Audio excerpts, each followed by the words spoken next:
En Minuto 60 nos acompaña Christian Larsen, él es el director de estrategia corporativa de la multinacional Fraunhofer, de la sede de Chile, ¿verdad? Correcto. Christian, buenos días, bienvenido a Minuto 60. Muchas gracias por la invitación y encantado de poder conversar contigo y contarte qué es lo que estamos haciendo desde Fraunhofer. Bueno, estamos con Christian a propósito del foro internacional que está liderando la CAR, porque hay un tema importante, Christian, y es cómo las industrias tradicionales están entendiendo la realidad del cambio climático y la circularidad y la optimización de los recursos hídricos. ¿Qué están haciendo ustedes en Chile? Bueno, en Chile nuestro centro partió hace ya más de 10 años y hemos ejecutado más de 140 proyectos y fue con un foco en energías renovables, particularmente desde el sol, solar fotovoltaico, solar térmico, y desde ahí hemos ido transitando siempre en este marco de transición energética hacia los minerales críticos, hacia la economía circular, por supuesto, y desde ahí estamos liderando y empujando algunos proyectos muy interesantes, como por ejemplo la utilización de algas y su combinación con la industria ganadera. Yo no sé si tú sabes, o probablemente sí sabes sobre el tema, que la industria ganadera genera grandes emisiones de gases de efecto invernadero por una parte, y además los desechos del ganado viaja a través de corrientes de agua, o ríos, o corrientes Que se vuelven que son un contaminante. y se vuelven un contaminante, y eso finalmente llega al mar.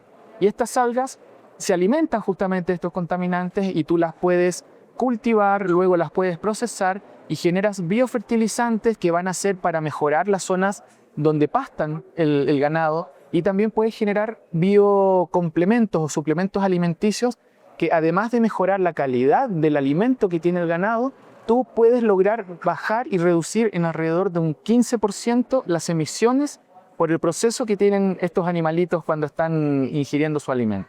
Y ahí nosotros desde Fraunhofer en Chile estamos articulando proyectos básicamente en todos los procesos industriales que tienen que ver con transición energética, con disminución de la huella hídrica, y desde ahí es donde estamos trabajando nosotros. Aquí lo importante es entender que no solamente se trata de emitir en medio de, digamos, de la producción, sino de cómo se reutiliza. Correcto. ¿Cuál fue ese clic que les dio a ustedes en la empresa? Decir, mire, aquí tenemos que empezar a cambiar este chip y decir, vamos a hacer esta transición energética. Perfecto. Bueno, es importante entender que Fraunhofer tiene más de 75 años de trayectoria como una organización que se compone de 76 centros de I+D aplicado, de investigación y desarrollo aplicado en Alemania, y 9 fuera de Alemania, donde Fraunhofer Chile es el centro de I+D aplicado para Chile, Latinoamérica y el Caribe. ¿Y por qué te cuento esto? Porque desde Europa y Alemania los temas de hacer este clic, de reutilizar, de reciclar, de ser eficiente, son temas que vienen desde décadas. Entonces es natural que una organización como Fraunhofer en Chile, que nosotros somos fundados y trabajamos colaborativamente con Alemania y Europa, tiene en su ADN el reutilizar, el ser eficiente y finalmente convertirlo en negocio. Y lo que conversábamos desde hace algunos momentos es pensar en que la economía circular, poder convertirla en un negocio redondo. Claro. Entonces, no pensar que la economía circular es un costo adicional, sino que es una oportunidad de negocio. Porque, mira, nosotros en Fraunhofer tenemos un pilar que está asociado a lo que es la I+D aplicada, pero más cerca de lo que es la academia. Un tercio de nuestro quehacer o nuestro financiamiento proviene de fondos concursables, que eso obliga a todos los centros a ser competitivos, y un tercio viene de la industria. ¿Y por qué te comento esto? Es porque, si tú te fijas, eso nos mantiene alineados desde lo que es la investigación y generación de soluciones para la industria, para la sociedad, para el medio ambiente, nos mantiene competitivos. Y este componente, este tercio que viene y nos obligan y nos mandatan a ser financiados desde la industria, nos mantiene siempre atentos y alerta a cuáles son las necesidades, y no solo las necesidades, sino que también los intereses.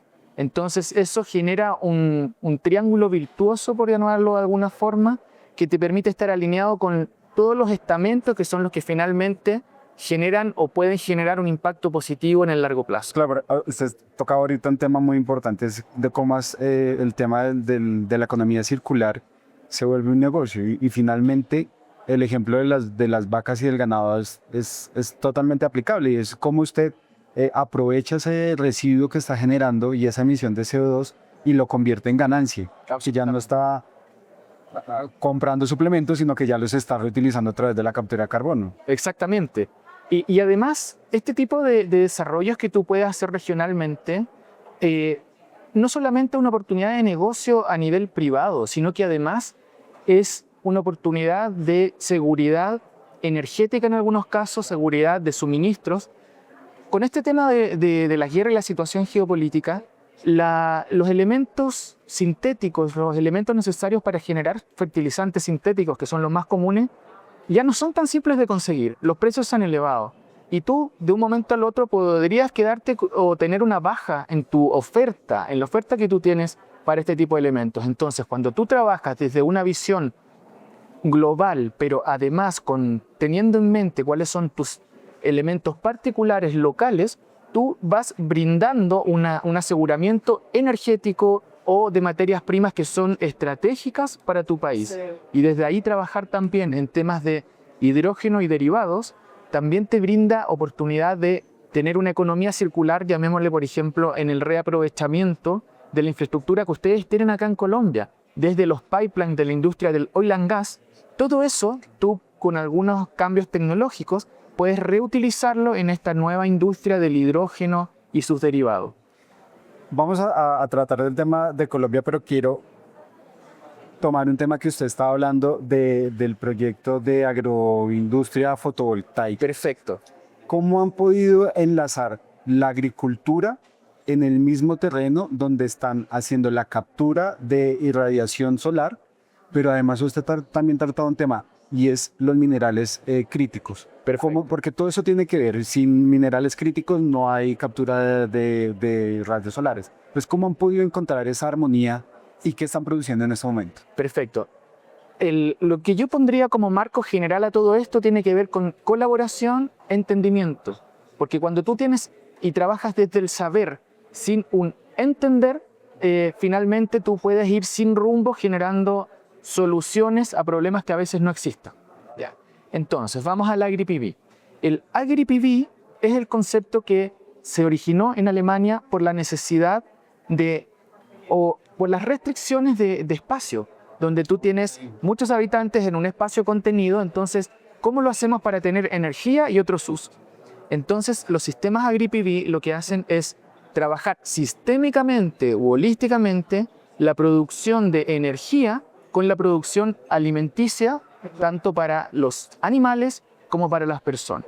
Entonces, desde ahí nosotros trabajamos haciendo simulaciones que van para todos los días del año con una resolución minuto a minuto para poder diseñar un sistema que optimice el uso del sol para la generación fotovoltaica con la sombra que está dejando pasar o generando, con la luz que deja pasar, donde tú puedes tener paneles que hacen sombra al 100%, digamos no pasa la luz por el panel, pero también puedes tener paneles que son translúcidos, donde tú captas ciertas longitudes de onda y dejas que pasen otras para los cultivos. Eso le cambia la dinámica al terreno incluso, ¿no? Entonces, claro, y en Chile lo que nosotros hemos estado trabajando, tanto con el Ministerio de Energía como de Agricultura, es poder generar las regulaciones que te permitan tener este uso combinado, porque cuando tú tienes un sistema agrifotovoltaico, ¿está en terreno de energía o de agricultura?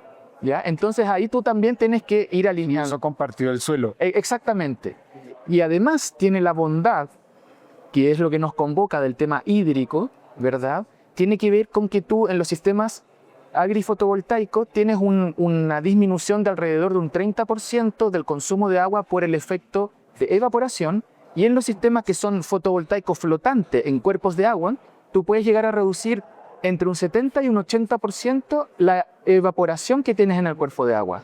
Entonces es un impacto muy relevante, donde al buscar este punto dulce entre la combinación de energía eléctrica fotovoltaica, la producción agrícola, además el ahorro en el uso del agua, que es lo que nosotros llamamos el concepto Nexus. que reúne a estos tres componentes. Todo el combo completo. Exacto, agua, alimentación y energía. Estamos justamente hablando en torno a qué va a pasar con el recurso hídrico. Es una de las preocupaciones que ha tenido Colombia, particularmente de usted que estuvo escuchando la intervención del director de la CAR.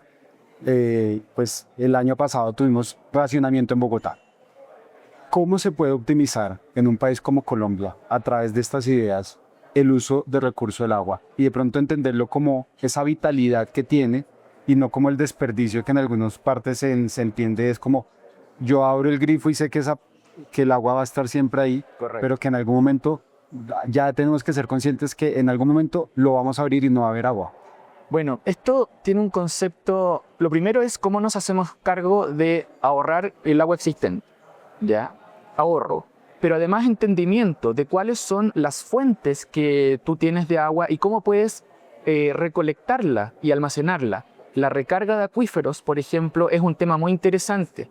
Si tú comparas los costos en infraestructura de una represa versus la infraestructura que necesitas para recargar los acuíferos, tú tienes que la recarga de acuíferos no supera el 20% del costo de una represa.